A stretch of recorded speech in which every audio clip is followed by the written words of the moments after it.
apologize for that, and also the time that you have lost trying to arrange because of space kuwa kidogo. I first of all again want to also thank you everyone for coming. And on the onset, I want to take this very first opportunity to apologize to Kenyans for the disappointment I caused them last week during the finance bill vote on Thursday of last week. It is not the way I do things. Nilikosea hapo. It was not abdicating the duty. I've been trying to do as much as possible when it comes to governance in this country, and also especially anything to do with public finances. So whatever happened, I apologize to Kenyans, and we have learned from it to do better and to be better representatives of the people. And if you allow me, because I have been able to look at the feedback from Kenyans, and I felt it is very critical and important that we address this matter the way it is, without sugarcoating. Allow me to give just a brief chronology of what happened around the finance bill debate, including the vote, but also in terms of the budget making process. Those processes, we started the debates majorly in the month of June, that is both the appropriations and also the finance bill. And I did my bit in terms of also having written proposals to both committees, that is the budget and appropriations, and also the finance committee. And I am glad and I'm thankful that I was able to appear before both committees to give my proposals. Unfortunately, as you know, not many of them were carried. So what happened in terms of the debate within the House is that I've been there all the days in terms of the appropriations, either tonight a budget, but also in terms of the finance bill, the debate, and also up to the second reading. So when we started the debate, that is last week, of the finance bill, I was there consistently from day one, together with several of my colleagues. And I was present during the second reading, which happened on Wednesday.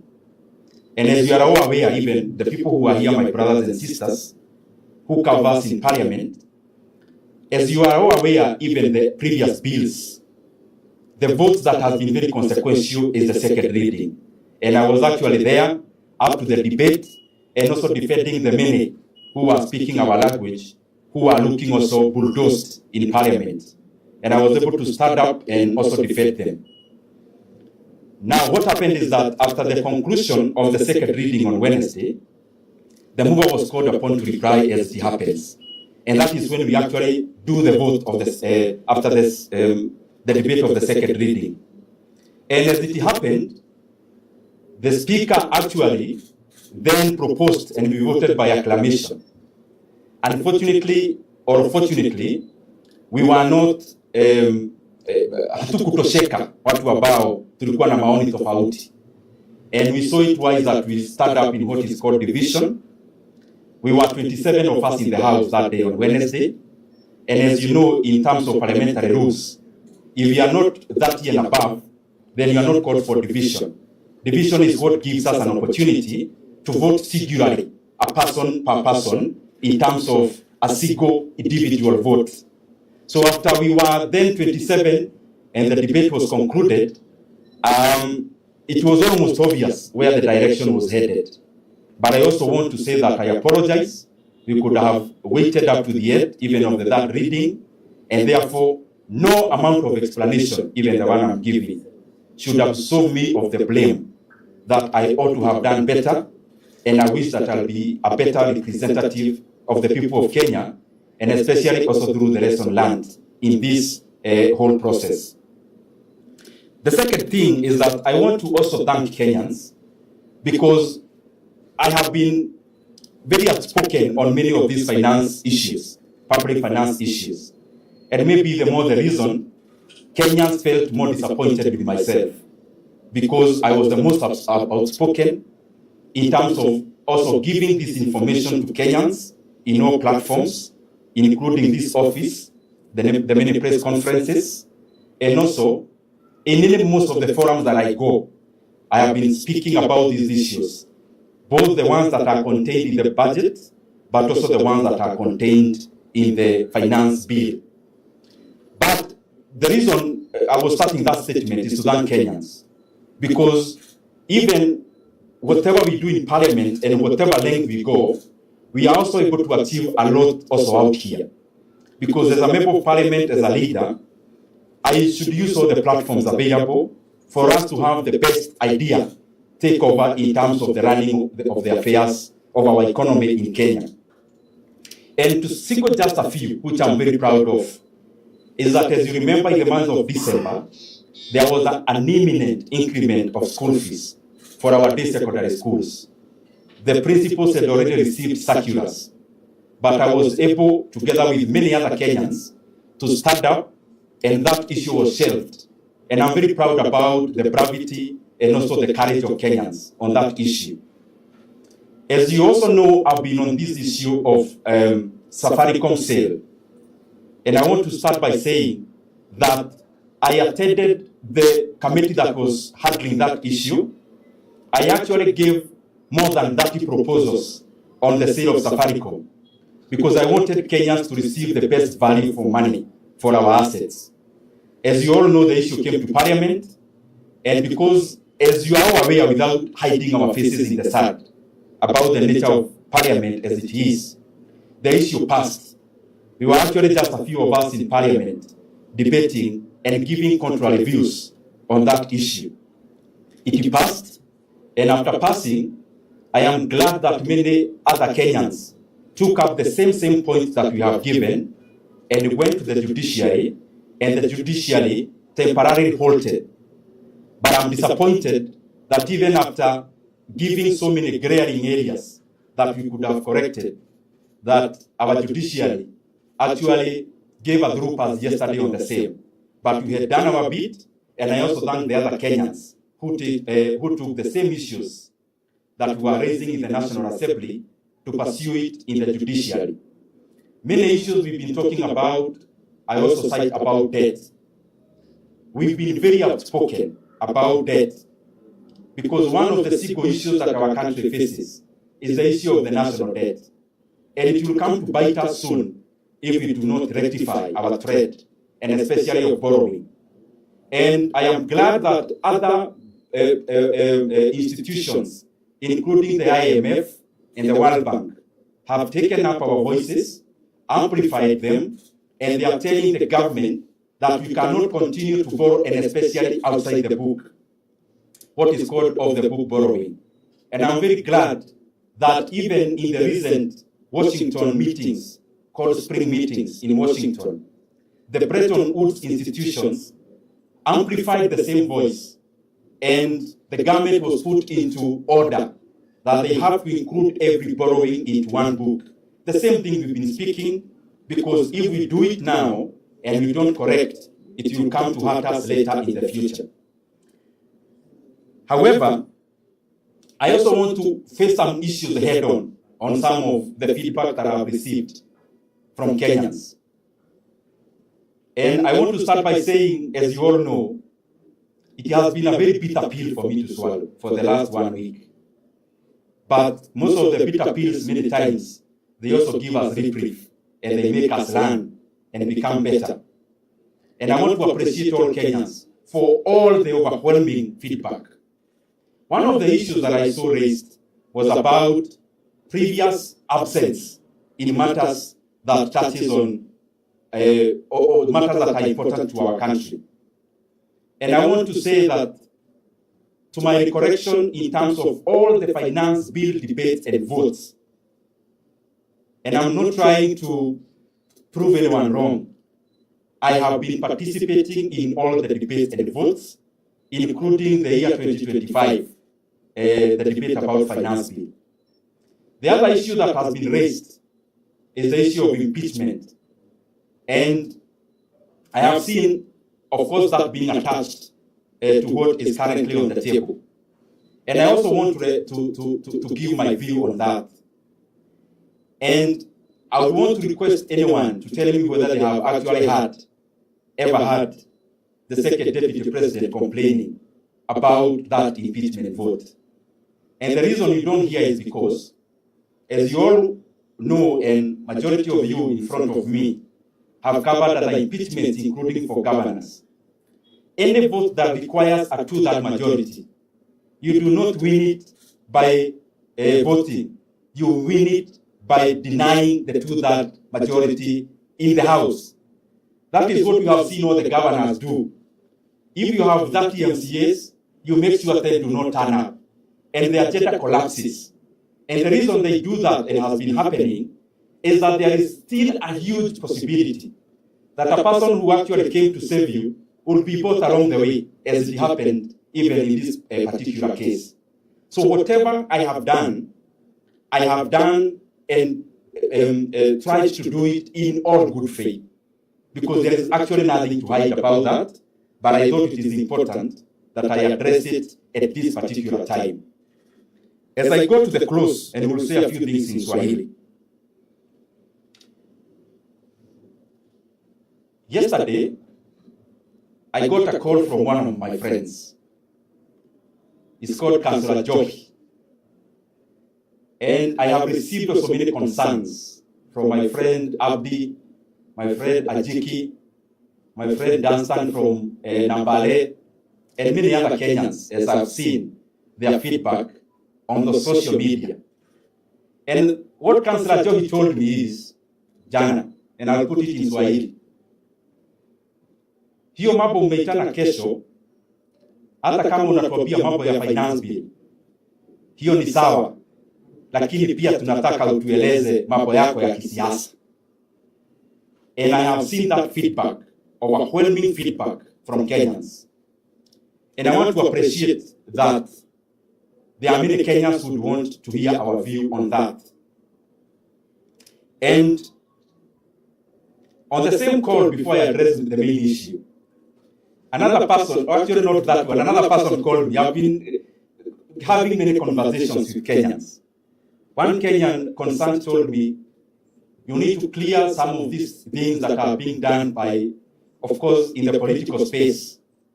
Because when you are vulnerable, the way I have been vulnerable for the last 1 week, even the political competitors, of course, they get a field day, and they want to maximize on it.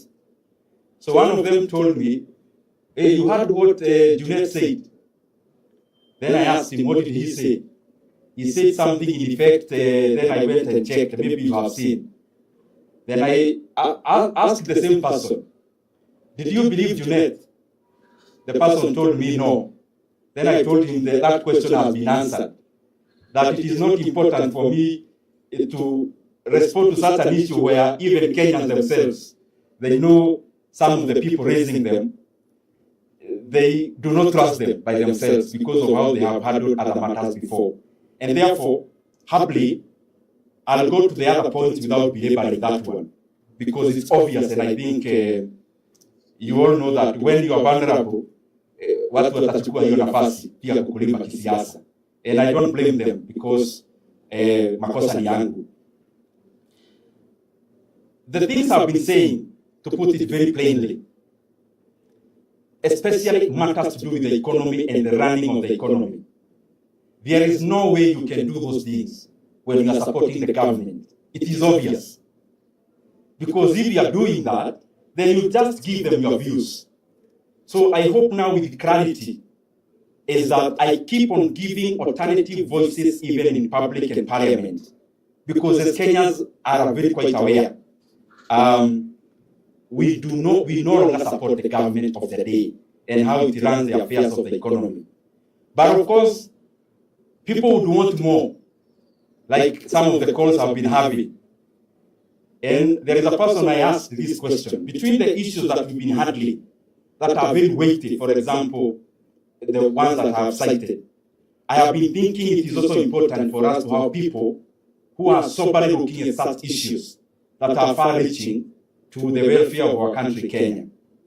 The second thing is that, and I'm addressing this issue of many people and Kenyans on social media and also calls, WhatsApp conversations, people are telling me, sasa lazima utuambie msimamo wako wa kisiasa. I have stated one categorically, which I'm sure you are all aware even before you came here, that there is no way I can speak the same things I speak about if I am still in government. But I also want to repeat, I cannot also blame anyone who would want me to keep on explaining the same matter, and especially the people in the political space, because they are doing their job as politicians, to keep you on toes. Now, the biggest conversation is, which I've had in terms of feedback, then tell us, where are you? And I want to say this with a lot of humility. I was part of the team that campaigned around the country in the year 2022. And most of the times when I try to give alternative views and to criticize, the message that always comes to me loudly is, but you are part of these people. It is you who came to convince us. And out of that learning, probably, it has made me to be more cautious and reflective. I have taken a lot of time to look at the political scenario in the country.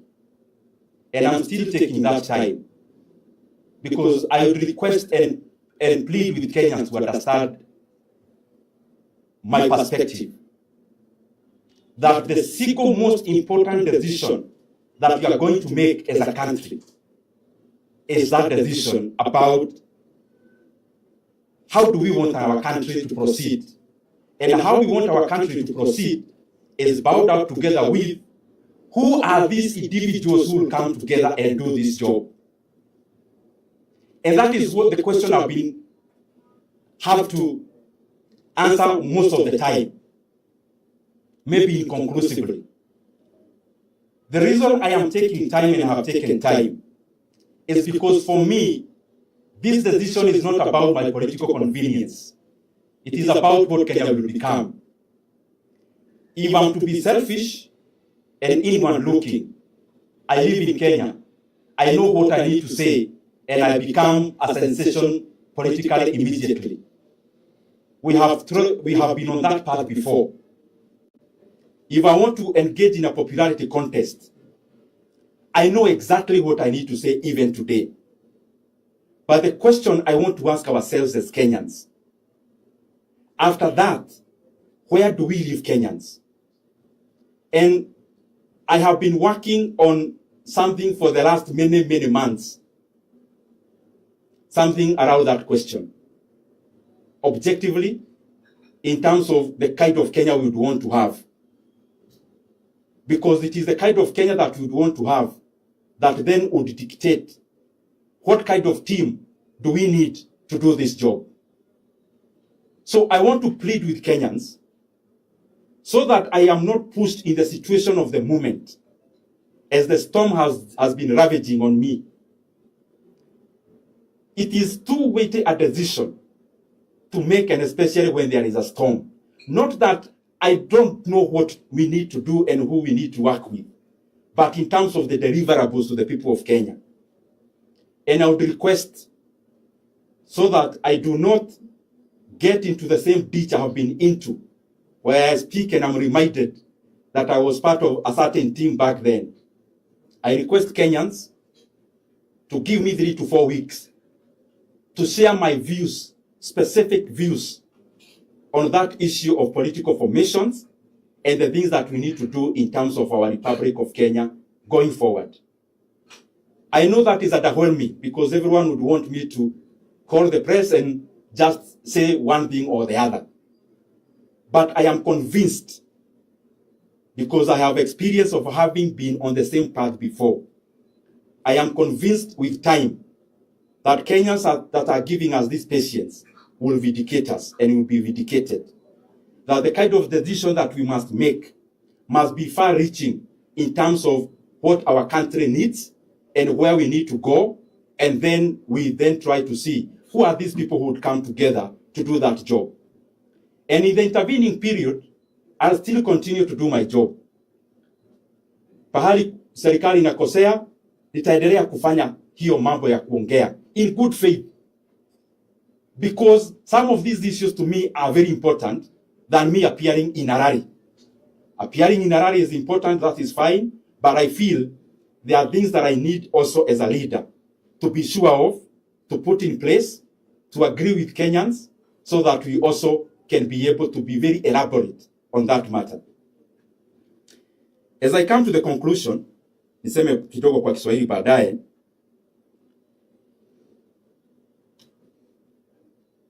Kwa bahati ni kwamba viongozi wengi Kenya, hata wale wako katika opposition, and especially those ones are my friends. I talk to almost all of them. Basically, almost all of them. And the majority of them are my friends. But I'm also convinced that the decision that I should take must never be based on friendship to this person or the next. Must be a decision that I can be able to defend for many more years to come. I do not want to be in a situation where a government is formed and in the December of 2027, Kenyans are dissatisfied as we did the previous time. And that is why I still plead. I need time, as I've stated, 3 to 4 weeks. I share my opinions and I share my thoughts with Kenyans, and I know they are reasonable, something I've been working on for a very long time, and I know Kenyans will appreciate that my silence has not been in vain. It has been for Kenyans, not for my political convenience. Nikisema machache kwa Kiswahili, kwa sababu ni vizuri pia tunajikakamua kutumia lugha ya taifa. Na najua pia hapa kuna watu ambao wanajua Kiswahili kuniliko, mtanikosoa na mniruhusu nichanganye kidogo kwa Kiingereza kiasi. Nataka nitumie fursa hii ya kwanza kutoa msamaha kwa Wakenya kwa disappointment ambayo nilisababisha wakati tulikuwa tunapiga kura ya finance bill pale bungeni last week. Ni vizuri niseme vizuri na gaubaga ya kwamba haikuwa nia yangu ya kukwepa wajibu wangu kama mbunge wa Kiharu na mbunge wa National Assembly. Na vile nimeeleza hapo awali, nimekuwa bungeni katika hizo jambo zote tulifanya za mswada wa fedha, na katika mchakato wote nimekuwa pale bungeni mpaka ile tunaita second reading. Na hapo second reading tukapiga kura na tukaitisha ile inaitwa mgawanyo ama division. Kwa bahati mbaya tukakuwa watu 27 wa bunge pale ambao walikuwa na maoni tofauti na yale ya serikali. Na vile mnajua ni kwamba kuita mgawanyo inahitaji kura 30. Na kwa hivyo tukapiga kura na ile inaitwa acclamation na ikaenda vile ilienda. Hiyo jioni nilikuwa nasafiri na nikasafiri na nilirudi actually the day before yesterday jioni, na pia ilikuwa safari ilikuwa ya kiumuhimu. Lakini si vizuri niendelee na kuexplain makosa ambayo ishafanyika. Ni vizuri kwanza niegemee hapo kwa msamaha zaidi. Na niseme nimepokea ujumbe, an overwhelming feedback from the Kenyan people. Na katika maoni ya Wakenya nimeona mambo kadhaa. Na nitaongea tu machache kwa sababu ni vizuri ni clarify. Nikapata moja, Wakenya wananiuliza, wakati kumekuwa na kura kama hizi, kuna wakati mwingine umekuwa hauko bungeni. Kuongea ukweli ni kwamba katika mswada wote wa fedha ambayo imekuwa hapo awali, hata nikiweka ile ya last year ya 2025, mimi nimekuwa bungeni na nikapeana maoni yangu na nikapiga kura pale bungeni including 2025. Ya pili, nikaulizwa na Wakenya katika mtandao na pia katika simu, nikaulizwa na ile kura ya impeachment nayo tunakumbuka pia. Na mkiangalia mtaona ya kwamba naibu wa rais Mheshimiwa Rigathi Gachagua hamujasikia pahali popote akilalamika. Ni kwa sababu hata yeye kama mwanasiasa mkongwe anajua kura ambayo iko kama hii inahitaji ile tunaita 2/3 majority. Hii kura hata ukiangalia zile zimeanguka katika Kenya hata kwa counties, hazianguki kwa zile kura zimepigwa, inaanguka kwa wale wabunge hawajahudhuria. When you deny parliament the 2/3 majority, hapo ndio unatamatisha mswada kama huo. Na tumeona in the counties that have participated in those kind of situations. Ni vizuri pia niseme ya mwisho vile nilisema hapo na kimombo. Jana niliongea kwa simu na rafiki wangu mmoja anaitwa Councillor Josh. Wakati aliona naita press conference. Na akanieleza, wewe ujue ya kwamba hata ukitupea mambo ya finance bill, ile tunataka sana ni utuambie pia maneno ya siasa. Na pia nimepokea ujumbe kama huo kwa marafiki wengi, kama rafiki wangu Abdi wa Wajia, kuna rafiki yangu Dansan wa kule na Bale Busia, kuna marafiki wengi hata Ajiki wa kule Siaya. Na pia nimepokea ujumbe kama huo kutoka kwa Wakenya wengi, ya kwamba hata ukiita hii press conference, wewe ujue ya kwamba hata tukikulima, tunakulima finance bill, lakini pia lazima utoe maneno yako ya siasa. And I also want to be very, nataka nikuje na humility kwa Wakenya. Niwaeleze mimi nimeangalia siasa yetu yote ya Kenya. Na nimechukua muda. Na wengi ni kama wanataka lazima tuharakishe. Nikianzia hapo, mnajua ya kwamba mimi nilikuwa mmoja wa wale walitafuta kura ya hii serikali ambayo iko.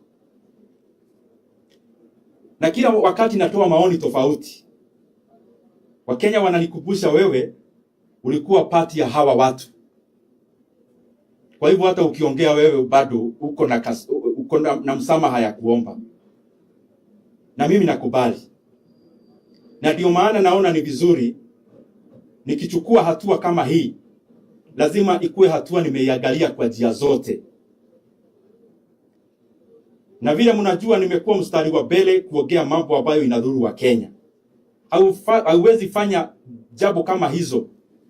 Haujasikia mtu mwingine anaongea mambo ya school fees inaongezwa, watu wanachukua mafuta ya Turukana, mambo ya deni. Hauwezi ongea mambo kama hayo ukiwa ndani ya serikali. Na hiyo lazima, it is obvious. Lakini kila wakati unajua kwa siasa pia ni mashindano. Kuna hawa watu wanataka pia kila siku na zidi ukiexplain.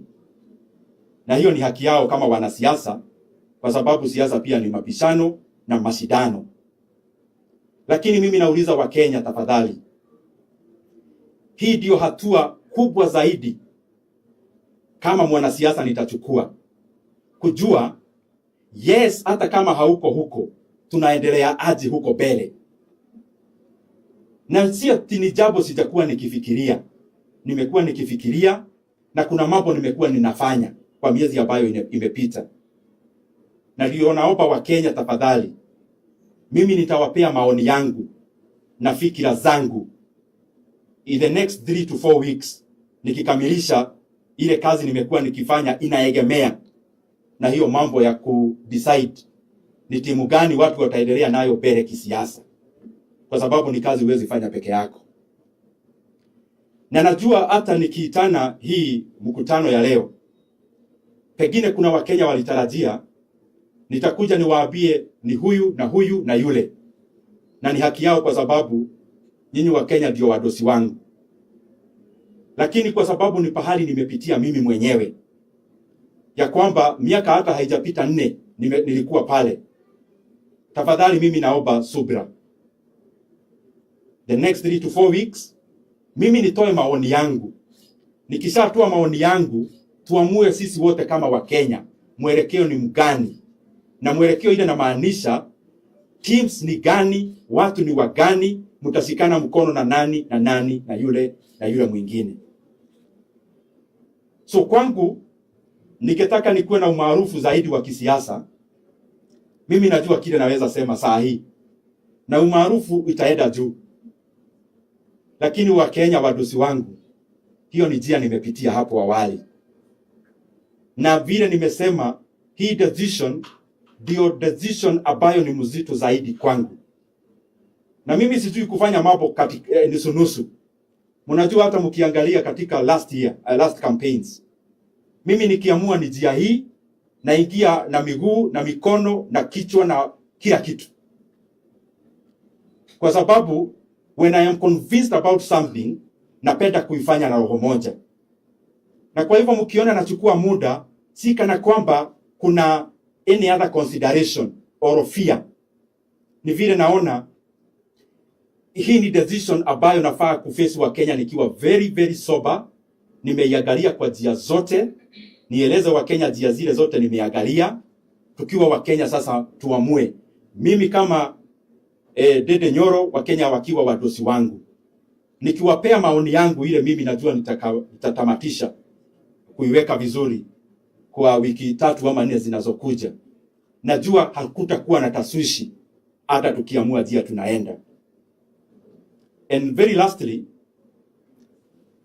there are people, because I have been reading, and as you are aware, it has been very tough for me. Reading the kind of things I've been reading, it requires ujihurumie pia wewe. Na nikisoma hizo tabu zote, pia nikaona kuna watu maybe wanafikiria, especially hii wakati wa finance bill, pengine ni kuogopa kitu yeyote. Na mimi nauliza, especially nyinyi mko hapa marafiki wangu, nimewaita katika hii ofisi nikaongea mambo mazito yenye haujasikia kwa mtu mwingine yeyote. You cannot take the government head on when it is increasing school fees if you fear anyone. You cannot speak about the issues of people taking Turkana oil as their personal belonging when you fear anyone. You cannot talk about illegal debts singularly as a single person when you fear anyone. So when I try to balance those things, I try to balance them just for the benefit of our country. And as I stated before, I know what political convenience would call for me to do. Nasema tu jabu sahi, umaarufu ya kisiasa inakuwa. Lakini Wakenya nitawaacha wapi? Wakenya tutawaacha wapi? And that is why I'm taking time. And I am sure and convinced, nikitoa maoni yangu kwa Wakenya, ile nimekuwa nikiweka pamoja, I am convinced Kenyans will for sure know that I've not been silent out of inactivity. It is silence out of deep activity. Otherwise, nashukuru sana. Mwenyezi Mungu awabariki wa Kenya wote.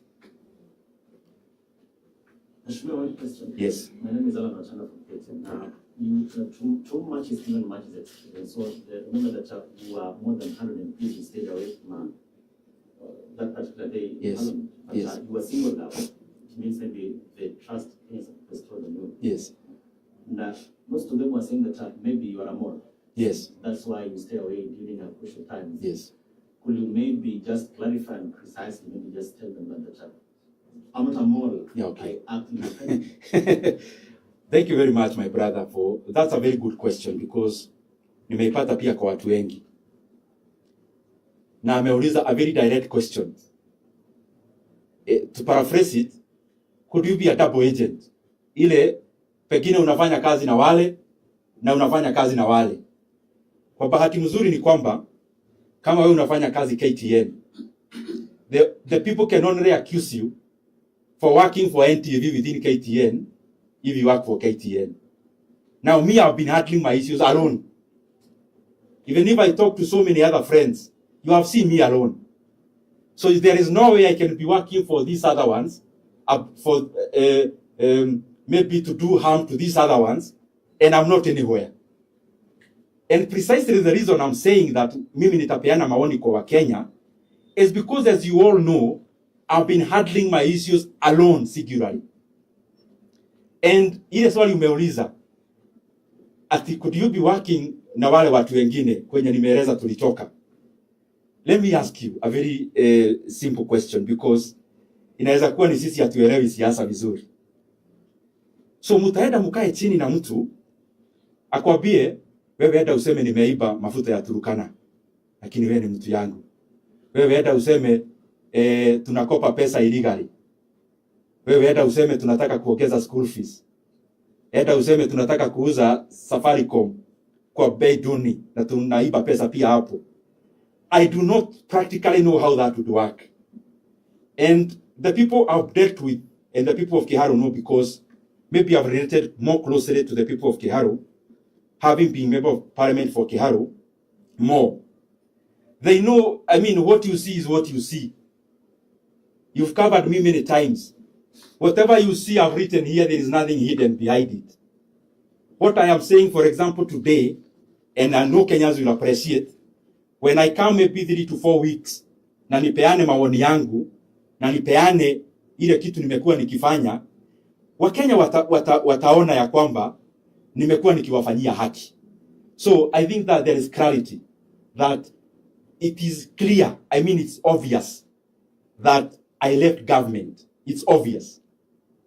But I keep answering this question, not more because Kenyans ask me, but because politicians provoke me to keep on defending it. So I don't know whether there is anything to add on that. Yeah. One Yes. question here. Yes. David Mudoka from NTV. Yes, David. Speaking of leaving government, one would want to know the reasons and maybe why or when. There have been accusations that you have a grudge with the president, perhaps he never picked you as a shadow replacement. Okay. You also have a grudge maybe because you were kicked out of the budget committee as the chairperson of the budget committee. Okay. You can address that. And mwisho tu kabisa, you've spoken of finance bill 2025. Kuna maswali kuhusu ni wapi ulipigia kura finance bill 2025. Vile unajua ni kwamba Muthoka, wacha nianze na hiyo ya 2025. Vile unajua finance bill ya 2025 tulikuwa pale bungeni tuka debate, ilifanyika na acclamation. Ukitafuta records za bunge zitakuonyesha hivyo. I was there. You have Hansards in parliament, you can check. I mean, there is nothing to run away from. I face these issues head on. Hata hii ya juzi ni mambo tu ambayo singeepuka. And it was nothing about any fear, any plan. There was nothing absolutely about that. Otherwise, why would I have spoken the same things I was speaking? Then you ask me, what happened that then you are no longer in government?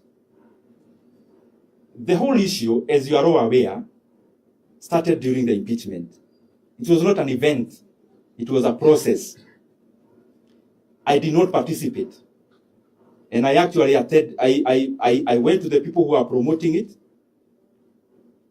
Let me put it to perspective so that, because Wakenya wako na haki ya kuelewa pia. So impeachment ikafika. Kwa hiyo wakati we were in the same team. We were one cohesive team. Kulikuwa tuna mikwaruzano, but generally we were one team. So the issue of impeachment came, and it ran very fast. Ikaenda kwa kasi. Na mimi nikaangalia hilo jambo kama binadamu, nikaliangalia kama Mkristo, nikaliangalia kama mtu, even before being a politician. Na mimi nikaona sitashiriki. And I went to the people who are promoting it. And I told them, my conscience is not here.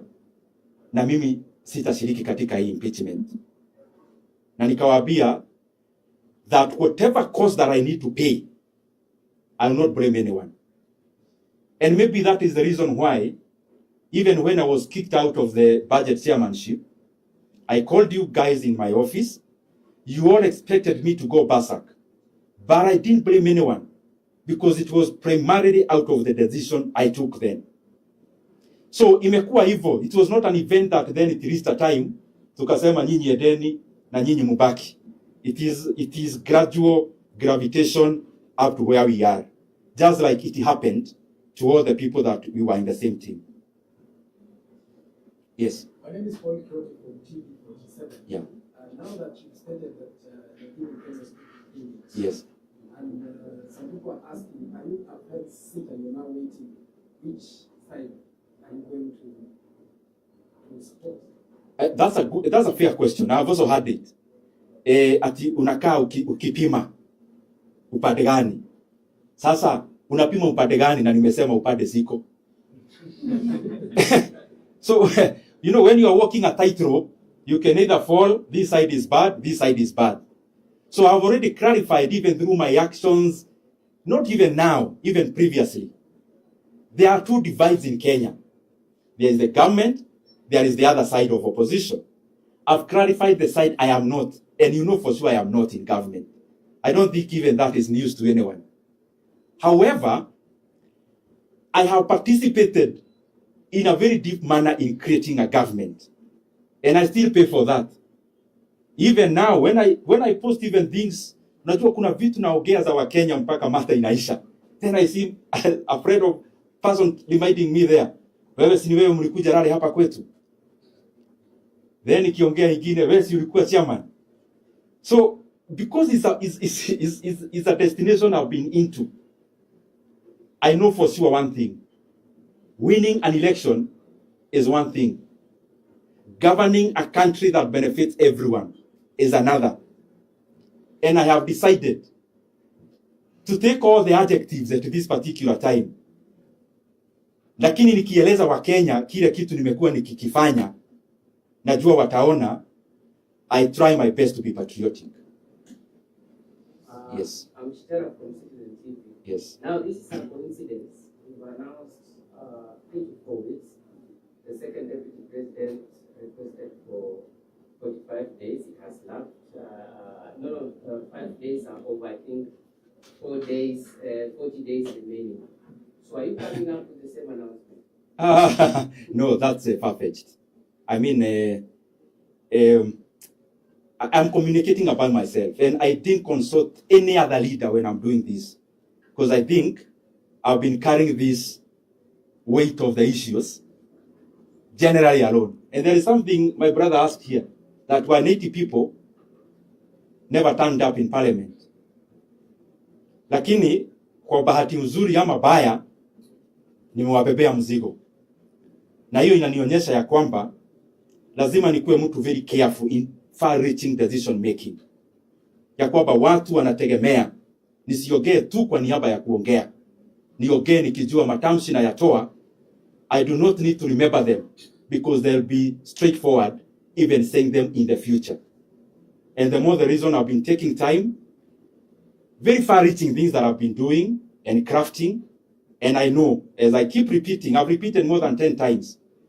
When I come and address Kenyans and show them what I've been doing, what I've been thinking, the things that I've been into, I am convinced people will appreciate ya kwamba siwezi wachilia kwenye Wakenya wako. Yes. This time you're going to get, you said 4 weeks or 3 weeks. Yeah. Are you going to get a consultation from the opposition, United Opposition, or Hela Mwananchi team? Which team are you going to consult? Let me put it very plainly, because mimi sitaki kudisappoint wa Kenya. I think the first step must be, as a leader, I have an obligation to give. Kwa nini wewe umechukua hii muda yote? Nini, kwa nini? Tueleze. It could benefit somebody in their decision making. Nikieleza hayo mambo, I am so sure it will be straightforward for Kenyans. Tujadiliane tuone out of what is available. Kwa sababu hii mambo lazima ikuwe teamwork. Tuyafanye kivipi. So I know, let's not preempt anyway. Yes, Sekojiri. Yeah. You spoke about your differences with the government. Yeah. Having coordinated around the impeachment. Yes. Period. Yes. Then the question would be, have you been contented with the way government was working all through before impeachment? Mm-hmm. And number two, of the many views that you have collected, how have you been able to analyze your views as to why people think that you are a mole or a fence sitter for that matter? I'm very happy you're asking very good questions, which are direct. I think the more the reason people, when you take time, especially in a heated political movement, people want you to make that decision then, and especially here, Siasa, because there are some of your friends who would want you to go this way, other Kenyans would want you to go this way, but what is good for Kenya, that has been my preoccupation. So the reason why possibly Kenyans have been impatient with me is because maybe I've not been appearing in rallies. But Gojiri, because we've covered many things that we've done, I don't think if you analyze the things we've done, that it leaves you with any doubt about what I represent and the side I've been in. Maybe nikisema, lakini this is hyperbole, I'm just thinking. Hii siasa imefika, pengine mtu anajua, umekuja hii upande, ukiita yule hivi. All of us, because you end up working in a team, kuna team member ambayo ni striker, mwingine ni defender. I know my tough.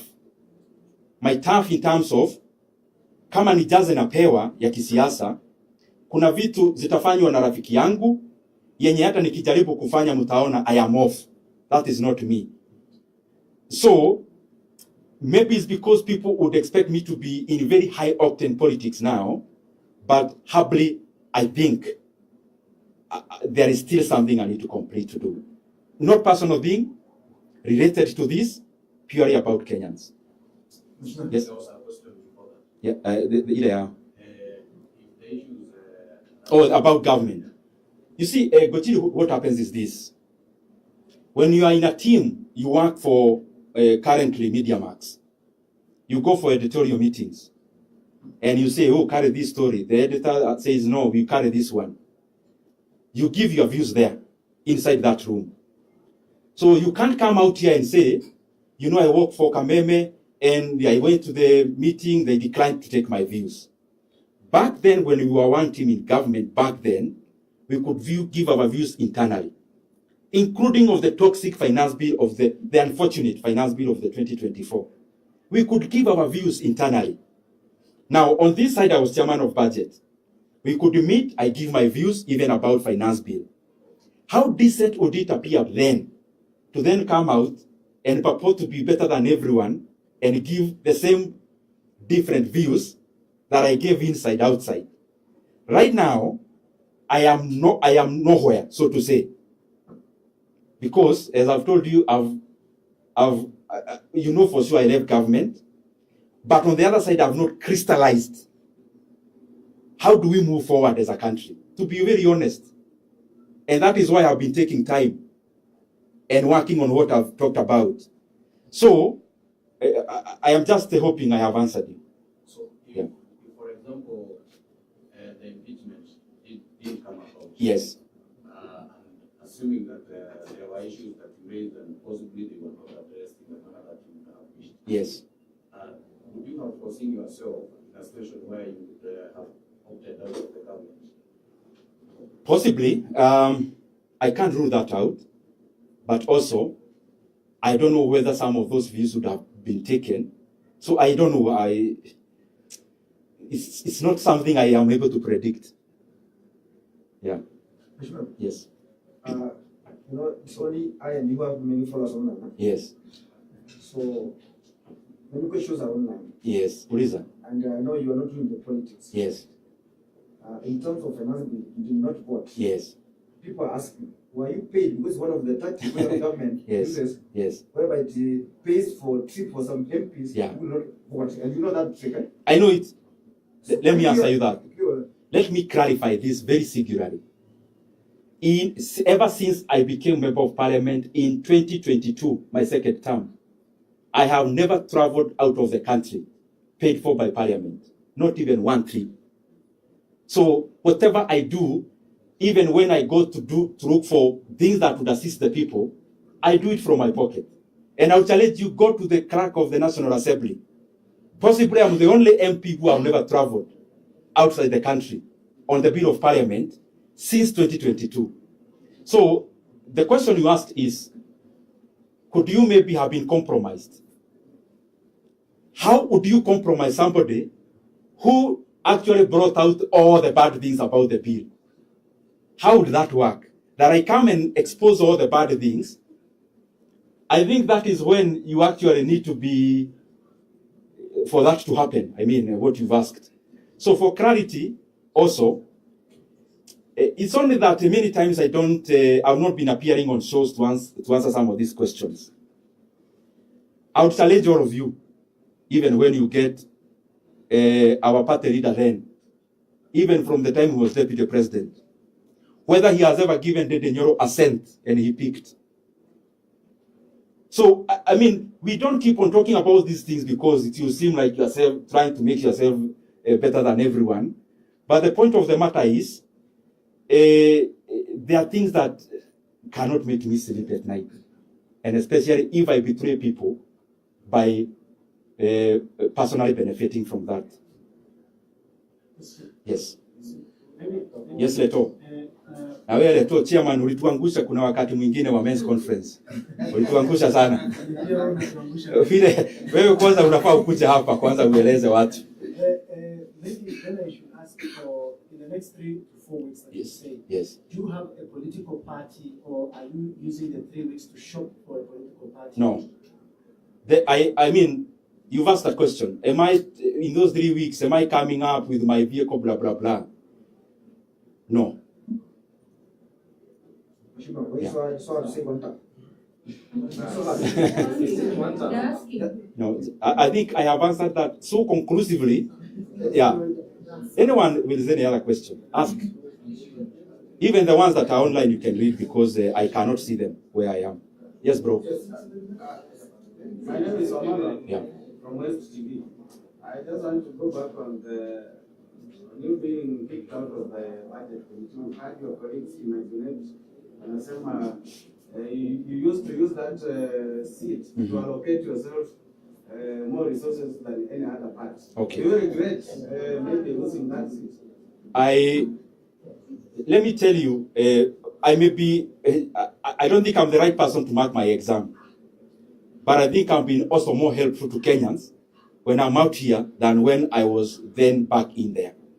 Because the things I've been raising are as important as the ones that I was doing back then. So I am happy where I am. I am happy where I am, doing what I am doing. And I am very proud about the things we are achieving, the lessons we are learning. So whatever happened, happened. Where we are, we must do the job. Yes. Thank you. You can take the last 2 more. Yeah. Then you can speak Akina. Yes, Jenga ask. But I'll also say something in Kikuyu later. Yes, I will do that. Tutafanya hiyo. Na hata tutaongea tu tukiwa wote, nitachukua dakika 3. Yeah, najua you can't run away from your mother tongue. So, if you allow me, I say a few things in the mother tongue, then tumalize. Najua nilikuwa nimeweka hii Swahili, saa hii nyingine ni gumu ndio nilikuwa. Lugha ya mama sitanidi kuangalia kitu. Wambere juga ni dake na muno ni kanya kaumwahe ga gukatwaraniria maundu matiganite. Na twambĩrĩirie na debate ile rarĩ kuo ya finance bill. Na nĩ mbere biũ nĩ ngwenda kũhoya mũhera kũrĩ andũ othe a Kenya nĩ tondũ kũrĩ ũrĩa merĩgĩrĩire ingĩka no ndiekire tondũ ndiarĩ kuo mũthenya ũcio wa gũikia kura, ndarĩ nja wa bũrũri. Na harĩ ũhoro-inĩ ũcio wothe wa finance bill ndarĩ thĩinĩ wa ũhoro ũcio ngĩheana mawoni tofauti marĩa mangĩteithia andũ a Kenya o kuma rĩrĩa maũndũ macio mokire mbunge o nginya kũrĩkĩrĩria. Ũhoro-inĩ wa gũthondeka budget na ũhoro wa gũthondeka finance bill nĩ ũhoro ngoretwo ndĩ thĩinĩ waguo na ngaheana mawoni na ngahea Kenya maũndũ maingĩ marĩ thĩinĩ na ũhoro ũcio nĩ ndĩrakena gũkorwo ndĩũrutĩte. No ũrĩa gwathire nĩ atĩ Wednesday nĩ twathire bunge tũkĩarĩrĩria ndeto ĩyo na tũgĩikia kura ĩtagwo ya second reading na tũikia kura ĩtagwo acclamation. Bunge ũguo mũigua tũkĩrwo may as many say aye, may as many say nay. Na rĩrĩa twaikirie kura ĩyo ya kwanĩrĩra igĩkorwo speaker akiuga nĩyo yacinda, no arĩa tugaga aca tũgĩũkĩra tondũ nĩguo bunge yendekanaga, mwokĩra mwatarwo mwakinya andũ 30 mũkaheo kanya ga gũikia kura o mũndũ yake. Na rĩrĩa tũkerire tũgĩkora tũrĩ andũ 27, in fact hau mbere twariganĩtie na Gaceri wa Kĩrĩnyaga na mũndũ ũgwĩtwo Mũkũnji na angĩ mwena ũrĩa Kibagendi na arĩa angĩ. Na rĩu yagĩkinya hau mũthenya ũcio hwainĩ no ndagĩthiaga nja wa bũrũri, no nĩ ndakĩonete rũgendo rũrĩa bill ĩyo yagererio. No nĩ ngwenda njuge atĩrĩrĩ atĩ ona thĩinĩ wa bunge na nja wa bunge nĩ tũgeretie mũno gũkorwo tũkĩruta maũndũ marĩa mangĩteithia andũ a Kenya, na nĩ ngũkena atĩ ona nja wa bunge maũndũ macio no mahotekekaga. Nĩ tondũ ta December nĩ kwarĩ na ũhoro wa kuongererwo bithi thĩinĩ wa thukuru citũ cia day, na rĩrĩa ũhoro ũcio wokire ndĩ ũmwe wa arĩa mabinganire na ũhoro ũcio na thirikari ĩgĩtigĩra kuongerera bithi. Magĩũka na ũhoro wa kwendia Safaricom na ngĩtindĩkana nao, na ũhoro ũcio woka bunge ũkĩhetũka, no kũhĩtũkĩra ndũmĩrĩri iria ndarutaga igoti rĩkĩamba kũrũgamia ona gũkorwo nĩ rĩracokire gwĩtĩkĩria. Ũhoro wa mathirĩ ma bũrũri nĩ ngoretwo ngĩaria, ũhoro wa andũ arĩa maraiya maguta maitũ ma Turukana, maũndũ macio mothe ndĩmaragia tondũ nĩ magũteithia bũrũri witũ. Nĩ ngwenda anse maũndũ merĩ marĩa nyonete andũ makĩnjũria ng'enda-inĩ. Ya mbere makanjũria, he mũndũ tũraririe nake ira, mũrata wakwa wa kũrĩa Nyandarũa wĩtagwo Councillor Johi, aranjũria we mũnene, ona ũgĩtũheaga cia finance bill no nginya ũtuĩre ũhoro wa siasa ũrũgamĩire kũ. Na ũhoro ũcio njuge atĩrĩrĩ andũ aitũ, ũrĩa mũĩ ũrĩa twarĩ mbere na kũrĩa twarĩ mbere nĩ twaumire, na gũtirĩ nganja kũrĩ andũ othe kũringana ũrĩa mũndũ angĩona maũndũ marĩa njaragia. Ndigwĩciria harĩ nganja harĩ o mũndũ o wothe atĩ nĩ twaumire thirikari tene. No of course tondũ siasa-inĩ nĩ kĩharo, wĩna andũ ona arĩa mũragĩcindana maũndũ-inĩ maingĩ, gũkĩrĩ andũ magĩikaraga magĩcokagia mũndũ o ndoro-inĩ o ĩyo o hĩndĩ. No rĩu he kĩũria kĩngĩ mũndũ aroria atĩrĩrĩ, ndũgĩtwĩre nĩ nakũ na ũkirĩte nĩkĩ? Niĩ ndikoretwo ngirĩte na ũru, na harĩ ũkorwo kaũndũ ngoretwo ngĩka mĩeri mĩhetũku ĩigana ũna, na mwahe kanya nĩ ngaruta mawoni makwa, kanya ga ciumia 3 kana 4 igũka, ndute mawoni ma maũndũ marĩa ngoretwo ngĩka megiĩ gũtwara Kenya mbere, kana megiĩ ũrĩa andũ mangĩnyitana na bũrũri wa Kenya ũgacĩre. Na kuma hau nĩ ndĩramenya nĩ tũkona njĩra njega mũno twamba kũmenya nĩ kũ tũrathiĩ, na in terms of gũthiĩ kũrĩa tũrathiĩ tũkwenda bũrũri ũthiĩ atĩa. Na koguo ona muona njoete kahinda karaihu, niĩ nĩ mwendie tigagĩra, ndanakorwo maũndũ-inĩ maritũ makĩria na gũkĩra marĩa marĩ kuo, ndananyitwo ngahingĩrwo, ndanagerera maũndũ-inĩ maritũ. Koguo gĩsiasa ndirĩ mũndũ wa gwĩtigĩra ndaũ, no nĩ kwenda mũnjĩtĩkĩrie kahinda kau ndagweta. Na gĩtũmi nĩ tondũ ndarĩ amwe marĩa mathondekire thirikari ĩno, nĩ ithuĩ tworũrire kũndũ guothe, tũgĩthiĩ kũrĩa Marsabit, tũgĩthiĩ kũrĩa Siaya, tũgĩthiĩ kũrĩa Murang'a, tũgĩetha kura. Na hingo ciothe ona ndaria no ndirikanagia atĩrĩrĩ, we githĩ ti mwatũreheire andũ aya? Tũtingĩenda mũndũ gũcokera mahĩtia, na nĩkĩo na muona niĩ njoete kanya kau ndĩkoete tondũ nĩ ngwenda kũruta ndũmĩrĩri ĩkindĩrĩte na ndũmĩrĩri ĩroneka nĩ thuthurie wega, nĩguo tũkĩoya ikinya, ndikoe ikinya niĩ rĩa kũndeithia na siasa ciakwa, no tuoe ikinya rĩa gũteithia bũrũri witũ, tondũ bũrũri witũ wĩna bata gũkĩra ithuothe tũrĩ atongoria. Na wa mũico nĩ ndĩrakĩona o ng'enda-inĩ na ciũria, kũrĩ hĩndĩ ĩngĩ wanakorwo ũtarĩ mbunge gũgĩikio kura, harĩ finance bill ciothe iria ciothe ikoretwo ciĩkuo, niĩ ndirĩ ndakorwo itarĩ mbunge nginya ya 2025, ngoretwo ndi bunge mahinda-inĩ macio mothe, na ĩngĩ ndĩrorio nĩ impeachment ri tũngĩrora wega iria cianakorwo ikĩgwa Kenya ikaga kũruta wĩra. He kĩndũ bunge gĩtagwo 2/3 majority rule ĩrĩa yugaga wathiĩ ũikĩrio bunge kura nĩ andũ matanyihire gĩcunjĩ kĩa 2/3. Ona tũngĩrora magavana marĩa mothe ndeto ĩyo yanahotoma ikaga gũthiĩ mbere, manyitaga supporters yao makamahingira mũkawa, nĩ tondũ bunge yaga andũ gĩcunjĩ kĩa 2/3, mũswada ũcio ũgũaga o hau. Na macio nĩmo mawoni makwa, na ngwĩciria nĩkĩo ona mũtirĩ mwaigua Deputy President Rigathĩ Gachagua gĩ-complain, tondũ onake no mwana siasa wĩ maũndũ maya, na onake nĩwe wakĩrĩ hatĩka-inĩ mũno, na harĩ ona gĩtũmi hihi onake atarĩ aria ndeto ĩyo ĩnjĩgie niĩ. Maybe ũndũ wa mũico ũrĩa ingĩenda kuga nĩ atĩ nĩ tuoya mawoni maingĩ mũno kũrĩ andũ a Kenya kahinda-inĩ kau, na kwaria ũhoro wa ma, tondũ kwaria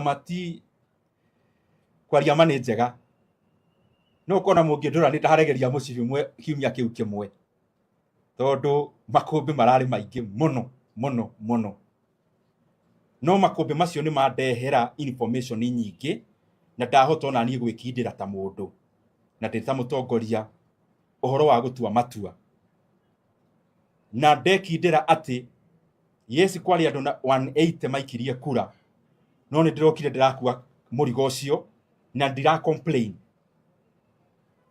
na nĩ ngwenda kuga ona njĩra ĩyo ndĩrakuire mũrigo ũcio, niĩ noyo njoyete no ritũ maũndũ megiĩ ma bũrũri ũyũ witũ wa Kenya, na ingĩenda gũkorwo nĩ ndakenia andũ siasa, niĩ nĩ njũĩ kaũndũ karĩa ingĩbatara gũkuga o kamwe, no rĩu ndakorwo twatiga bũrũri ha.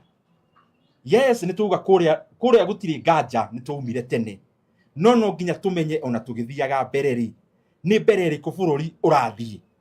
Na niĩ harĩ ũhoro-inĩ ũcio, kwaria ũhoro wa ma, ũhoro ũcio wĩna bata harĩ niĩ gũkĩra siasa ciakwa ta Ndindi Nyoro, tondũ nĩ thiaga kũndũ andũ makanjũria, we ithe ti inyuĩ mwatũreheire mũndũ ũyũ na andũ aya. Tũtingĩenda tũingĩre irima atĩ thirikari yoka, andũ mamĩetha yoneka, kahinda ka mĩeri 3 ĩna, gĩkeno kĩrĩa Akenya mararĩ nakĩo nĩ gĩatuĩka kĩrĩo. Na tondũ niĩ nĩ handũ ngereire, mũnjĩtĩkĩrie kahinda ka wiki 3 gũthiĩ 4, niĩ ndĩmũhe mawoni makwa na maũndũ marĩa ngoretwo ngĩruta wĩra megiĩ ndereti ĩyo. Kuma hau nĩ njũĩ itua rĩgakorwo rĩrĩ ihũthũ mũno, na nĩ njũĩ andũ othe a Kenya nĩ makamenya Ndindi Nyoro ndakirĩte orĩire wĩra, harĩa arĩ nĩ wĩra araruta na nĩ mũritũ, na wĩra ũcio ti wake, nĩ witũ ithuothe, no tondũ kahinda kau nĩ gagũgĩkinya ũhoro ũcio wakĩhĩa wega, nĩ njũĩ nĩ mũkona ndimũgũithĩtie na ndingĩmũgũithia. Any other in that language, maybe 2 questions in our mother tongue. Gojiri uko sawa? Inoro mko sawa?